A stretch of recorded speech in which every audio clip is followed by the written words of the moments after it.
everybody, and good morning again to everyone. I will, in my speech today, I will speak about the relationship between citizens and citizens' representatives, the state, the governments, the politicians, if you want, and the role that media play in this relationship.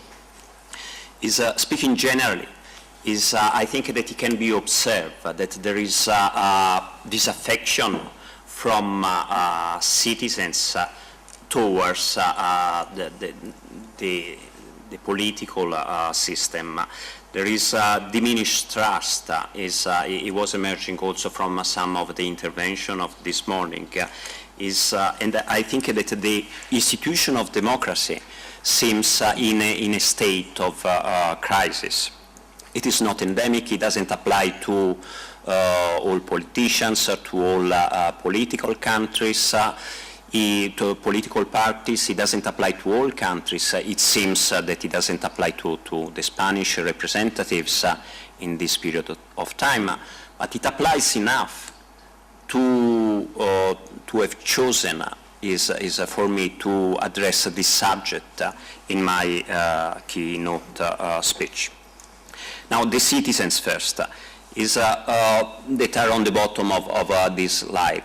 There are many signs of this affection. This, for instance, is the trend at the turnout of at European elections, and as you can see, the trend is a very negative one.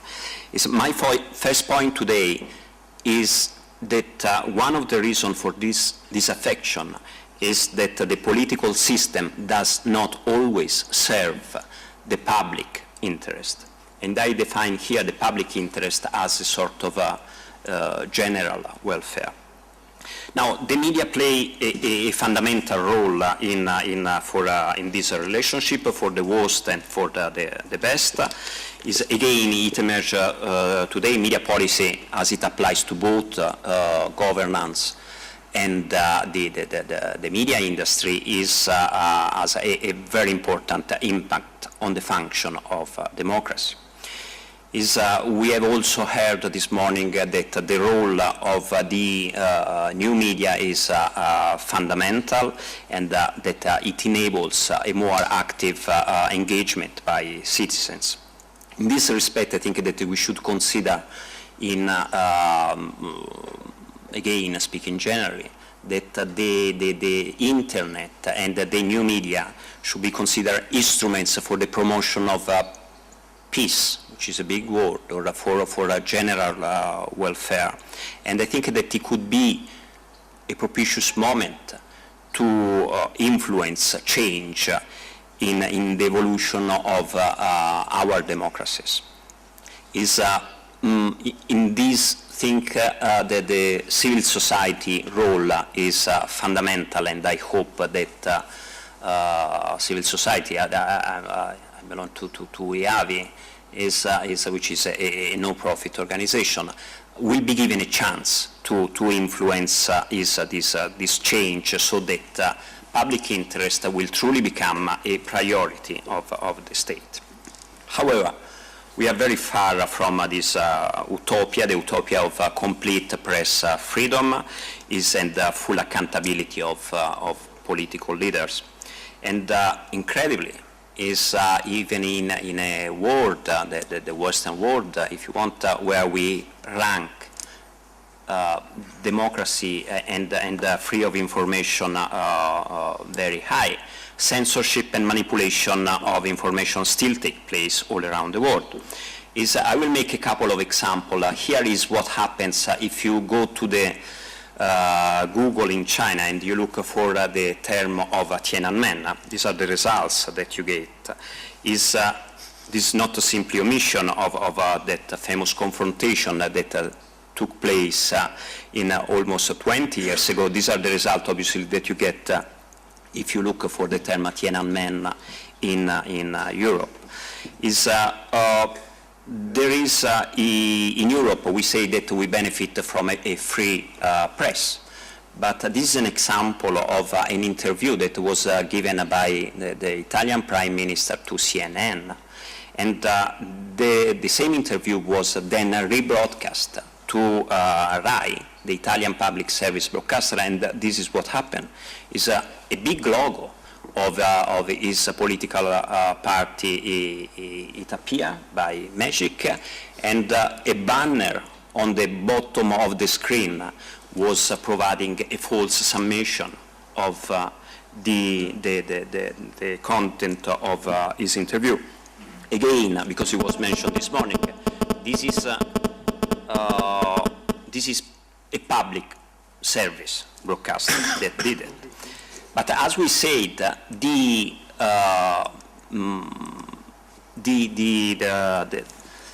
new media could allow citizens to participate to the democratic life. This again is what happened. Neda was a young girl that was killed in Iran during a protest, and we would have known anything if it wouldn't have been for some people that have taken this footage with their mobile telephones. They say, by the way, that Neda, that was killed apparently from the Iranian security forces, died with her eyes open, and and we should not live with our eyes closed. Another example, because you will say what doesn't matter here for Europe, and I'm sure that Spain doesn't forget what happened in 2004, the terrorist attack that took place here is just before the general election, is the party that was in power addressed the responsibility the day before, immediately after, to the Esta, because this was convenient to that party, but the citizens react. And this is a good demonstration of how this can have a true impact on the result, on the course of democracy, and here certainly on the result of that election. This is another example. Just 1 month ago, I'm coming from Brussels, is the European Parliament decided to address the Italian anomaly is on whether there is freedom of press in Italy or not. Freedom of Press is an organization, an NGO, that ranked on freedom of press. Italy ranked 73rd. Is after Trinidad, Namibia, South Africa, and the European Parliament decided to vote on a resolution that was presented there, and the result, incredibly, are that the Parliament, so both the Socialist and the Partito Popular, was split in 2 equal parts, and the resolution didn't pass only for 3 votes, and we are talking about the freedom of press and a Western country. So, in view of this example, I come up with my first question. I have 3 questions and 2 answers, if you want. The first one, and this for the sake of the debate, as Frank mentioned, is we all auspicate a frank and open debate, is the following. Are the interests of the governments compatible with the interest of the citizens? Or are they antagonists? And I will come back to that question, democracy. What does it need to be done then? There are certainly a couple of things that from the bottom of the slide can be done. We say more media literacy. We say that media literacy is not the panacea for all evils, but still it needs to be auspicate a more active involvement of citizens. And in this respect, the role that international institutions and the European Union will play is a very important and strategic one. You can also look about actions that needs to be taken into the recommendation that our study that was done together with the EAVI, conduct together with the Universitat Autónoma de Barcelona, is on, for the European Commission provides. Okay, but this is not what I want to talk about. Is this issue, it will be covered by other speakers all along the next 2 days.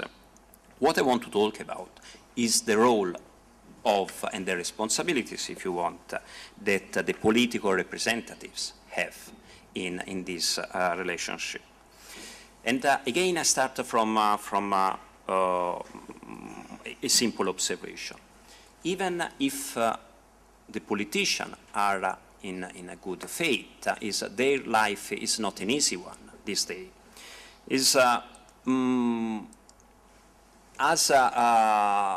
In order to compete for power and to be elected, politicians have to buy advertising space, they have to commission polling, they have to organize events. All of this is very, very expensive. And somehow Obama, in his smart campaign of 2008, decided to address this issue. The fact is that being so expensive you need a private donation. And if you get a private donation, if somehow a politician is sponsored by a lobby, how can you refuse a favor when somebody asks you to do so? Obama decided to launch an online campaign, asking for small donation to a good number of people. This campaign was very successful. It raised $500 million. Now, the other thing that the politicians have to face is that nowadays political, in order to attack an opponent, the media and political scandals are played on the media. Here, there could be many examples that could be provided. The fact is that the media are used as a weapon to destroy political opponents. Now, the result is somehow witnessed by the poster of our conference. Is misinformation, is confusion, is manipulation of the observation of the information, and there is a need. We don't have a perfect solution, but I think that we have a problem, and this issue needs to be addressed. It's time to change, and maybe that we have now some instruments to address this issue. And now it comes to the more risky part of my speech. I think that the politicians should have at least 2 conditions of eligibility. They should demonstrate that they are competent and that they are honest. I think that this is something, the very minimum that could be asked to a politician. Is again a simple observation. Is that citizens seem to be better than their representatives. The political system now awards for other virtues, for ambition, for the capacity to have the convincing arguments, for the art of negotiating, but not competence and honesty. So good people are pushed out from the political system, and this is not a good result for democracy. For instance, how can it be bearable for an Italian citizen to have 18 members of parliament that sit in my parliament that have been condemned and judged guilty of corruption and mafia? Those people, they are getting paid, and that they are representing my interest or the interest of somebody else.